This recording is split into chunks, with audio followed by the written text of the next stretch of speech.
Hello viewers, in this tutorial I will show you how to lock WhatsApp with password in Android. For the first, open your Android settings.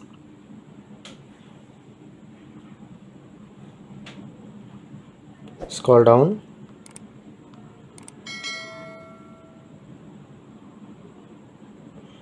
Go to password and biometric. Select the app lock. Select a password.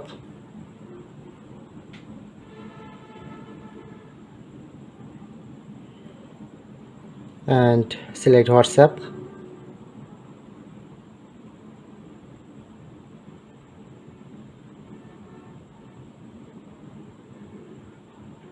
Okay, now done. Now I'm trying this when I'm open my WhatsApp. Now showing this password. Okay, now done. If in this video helpful, please hit the like button and subscribe our tutorial channel for more video.